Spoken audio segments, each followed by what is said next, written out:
আসসালামু আলাইকুম রহমতুল্লাহ। আপনার আর্থারাইটিস হয়েছে? আপনার বাত হয়েছে? আপনি বাতের ব্যথায় ভুগছেন? বাত বা আর্থারাইটিস কি? আর্থারাইটিস বলতে সাধারণত অস্থিসন্ধি বা জয়েন্টের প্রদাহকে বোঝানো হয়। এটি নির্দিষ্ট একটি রোগ নয়, এটি এক বা একাধিক জয়েন্টকে আক্রান্ত করতে পারে। বিভিন্ন গবেষণায় দেখা গেছে বিশ্বের প্রতি ৫ জনের একজন আর্থ্রাইটিসে আক্রান্ত। আর্থ্রাইটিস এর লক্ষণ কি? কী ধরনের আর্থ্রাইটিস আছে? কিভাবে এর প্রতিকার পাওয়া যায়? কিভাবে এর থেকে প্রতিকার পাওয়া সম্ভব? এমন কিছু তথ্য আজকের এই ভিডিওতে আপনাদের জানাবো।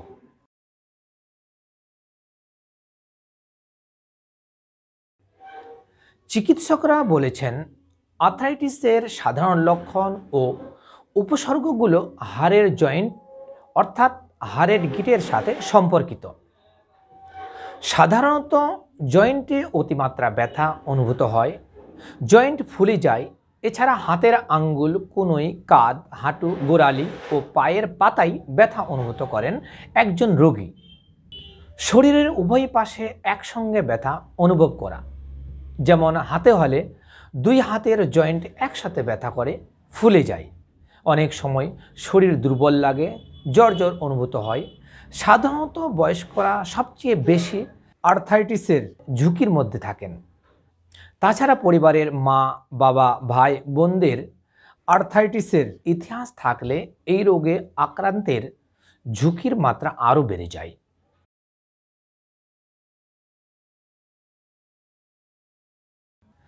চিকিৎসকরা বলেছেন যে আর্থ্রাইটিস এর সবচেয়ে সাধারণ ধরন হল অস্টিও আর্থ্রাইটিস ও রিউমাটয়েড আর্থ্রাইটিস।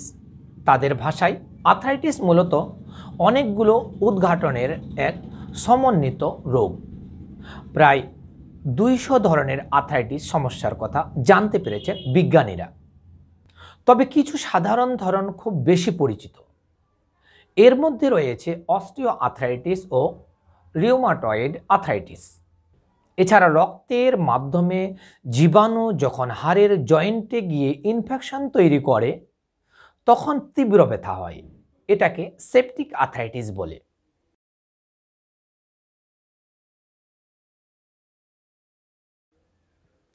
চিকিৎসকরা বলেছেন সাধারণত অস্টিও আর্থ্রাইটিস ধীরে ধীরে হয়। এর প্রাথমিক লক্ষণ হল শারীরিক পরিশ্রম ও ব্যায়াম করলে জয়েন্ট ব্যথা হয়, সময়ের সঙ্গে সঙ্গে সেই ব্যথা বাড়তে থাকে। অস্থিসন্ধি ফুলে যায় ও ব্যথা করে, শরীরে জড়তা দেখা দেয়। সাধারণত ঘুম থেকে ওঠার পর দীর্ঘ সময় বসে থেকে ওঠার সময় এই জড়তা দেখা দিতে পারে। ব্যায়াম ও শারীরিক পরিশ্রমের পর জয়েন্টে তীব্র ব্যথা হয়, কর্মর শব্দ হয় অনেক সময়। অস্টিও আর্থ্রাইটিস বেশি হয় হাঁটুর জয়েন্টে। উঁচু কোথাও উঠতে গেলে হাঁটুতে বেশি চাপ লাগে। হাতে যদি ভারী কোনো বোঝা থাকে তবে তা বহন করা কষ্টকর হয়, হাঁটু ফুলে যায়। কোমরে হলে নড়াচড়া কঠিন হয়, বিশেষ করে শরীরের নিচের অংশ। ব্যথা কোমরের সঙ্গে সঙ্গে কুচকি, উড়ু, এমনকি হাঁটুতেও হতে পারে। হাতের মধ্যে বৃদ্ধাঙ্গুলে বেশি ব্যথা হয়, আঙ্গুলে ব্যথা হয়, ফুলে যায়, ঝিমঝিম করে। জয়েন্টের আশেপাশে গোটার মতো গুটিও দেখা দিতে পারে। মেরুদণ্ডে হলে ঘাড় ও কোমরের উভয় স্থানে ব্যথা হতে পারে। কখনো কখনো হাত পা ঝিমঝিম করে।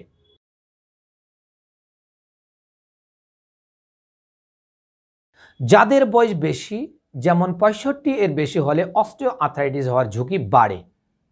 45 বছর বয়সী পুরুষদের এবং 45 পরবর্তী নারীদের এটি বেশি হতে পারে।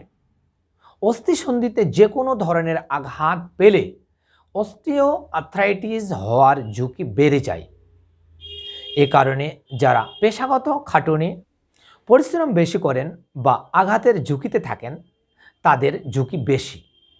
যাদের ওজন বেশি, অস্টিও আর্থ্রাইটিস তাদের বেশি হয়। সাধারণ স্থূল শরীরে মানুষের হাঁটতে রোগটি বেশি দেখা দেয়। কিছু ক্ষেত্রে বংশগত কারণেও অস্টিও আর্থ্রাইটিস হতে দেখা যায়।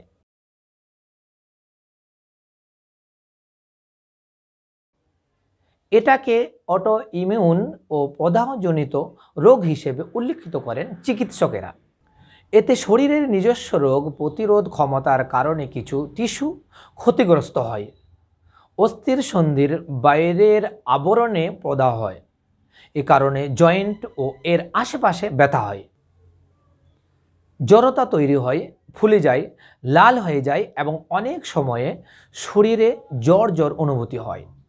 টিস্যু ক্ষতিগ্রস্ত হবার কারণে ব্যথা অনেক বেড়ে গিয়ে শরীরের বিভিন্ন অংশে ছড়িয়ে পড়তে পারে। ক্রনিক ব্যথা, ব্যালেন্সের সমস্যা, অর্থাৎ শরীরে জড়তা তৈরি হতে পারে।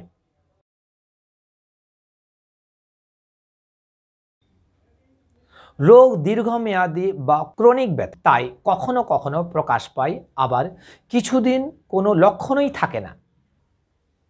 ঘুম থেকে ওঠার পর জয়েন্ট সহ শরীরে কিছু অংশে ব্যথা ও জড়তা থাকে। হাতের আঙ্গুল, কনুই, কাঁধ, হাঁটু, গোড়ালি ও পায়ের পাতায় বেশি সমস্যা হয়। সাধারণত শরীরের উভয় পাশ একসঙ্গে আক্রান্ত হয়। যেমন হাতে হলে দুই হাতের জয়েন্টে ব্যথা করে, ফুলে যায়, শরীর দুর্বল লাগে, জ্বর জ্বর অনুভূতি হয়, শরীর ম্যাচম্যাচ করে।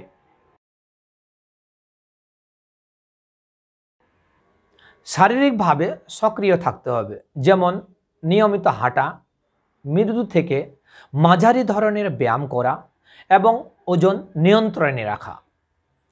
প্রতিদিন প্রচুর পরিমাণে পানি খেতে হবে। ক্যালসিয়াম ও ভিটামিনযুক্ত খাবার বেশি করে খেতে হবে। যে কোনো ছোটোখাটো ব্যথার চিকিৎসা করাতে হবে। ধূমপান ও মদ্যপান ছাড়তে হবে, কারণ অ্যালকোহল হাড়ে স্বাস্থ্য ও কাঠামো দুর্বল করে দেয়। নিয়মিত দুধ বা দুধ জাতীয় খাবার গ্রহণ করতে হবে। কারো যদি ল্যাকটিক্স জাতীয় খাদ্য উপাদান হজমে সমস্যা থাকে, তাহলে তাকে ক্যালসিয়াম ও ব্রোকলি জাতীয় খাবার বেশি করে খেতে হবে। অতিরিক্ত ক্যালসিয়াম ও ভিটামিন ডি যুক্ত খাবার খুবই গুরুত্বপূর্ণ। স্বাস্থ্যকর খাবার গ্রহণ করতে হবে। কারো যদি আর্থ্রাইটিসের সমস্যা দেখা দেয়, তাহলে অবশ্যই একজন বিশেষজ্ঞ চিকিৎসকের কাছে যেতে হবে। রোগীর ইতিহাস ও উপসর্গ দেখে চিকিৎসক কিছু পরীক্ষা নিরীক্ষার পরামর্শ দিতে পারেন। আর্থ্রাইটিস এর ধরন অনুযায়ী ওষুধের সাথে সাথে ফিজিওথেরাপির পরামর্শ দিয়ে থাকেন। সুতরাং আপনার যদি মনে হয় আর্থ্রাইটিসের উপসর্গগুলো আপনার আছে, তাহলে আর দেরি না করে আজই চিকিৎসকের পরামর্শ নিন। তাহলে সতর্ক হন, সুস্থ থাকুন, এই কামনা করি।